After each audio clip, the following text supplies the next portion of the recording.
భీమేశ్వరంలో 12 తీర్థాలు ఉన్నాయి. మీలో ఎవరైనా 12 తీర్థాలు చూసిన వాళ్ళు ఉంటే చెప్పండి భీమేశ్వరంలో. ఎందుకంటే భీమేశ్వరం చుట్టుపక్కల వాళ్ళు ఉన్నారు చాలామంది. పేరవరం నుంచి, ఎంపీ నుంచి, అంటే మండపేట నుంచి. ఎంపీ అంటే మండపేట, మధ్యప్రదేశ్ కాదు. అవేవో తాపేశ్వరం, కాజేశ్వరం ఇలాంటి ప్రాంతాల నుంచి వచ్చిన వాళ్ళు ఉంటారు కదా. అటువంటి వాళ్ళకి తెలియాలి మరి. వరసగా 12 తీర్థాలు. ఆ తీర్థాలు 12ంటిని ఒకే రోజు చూడగలిగితే చాలా అదృష్టమట. అది మానేసి ఈ మధ్యన పంచారామాలు ఒకే రోజులో చూడాలని నియమం పెట్టున్నారు. పంచారామాలు ఒక్క రోజులో ఎలా చూడగలుగుతారండి? ఎంత కాదనుకున్నా అసంభవం. అందువల్ల పురాణాల్లో ఆ విషయం చెప్పలా. ఇప్పుడంటే కారులు వచ్చాయి, ఆర్టీసీ బస్సులు వేస్తున్నారు.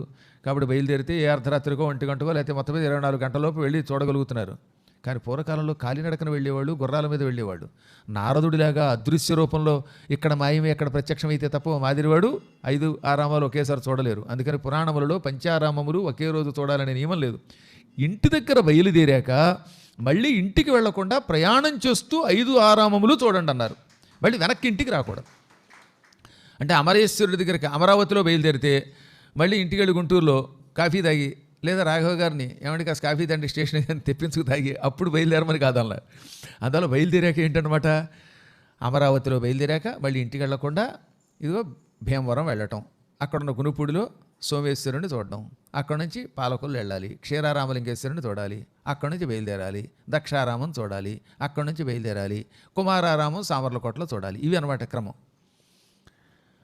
అలా కాకుండా ఒకేసారి 12 తీర్థములు చూసే ఒక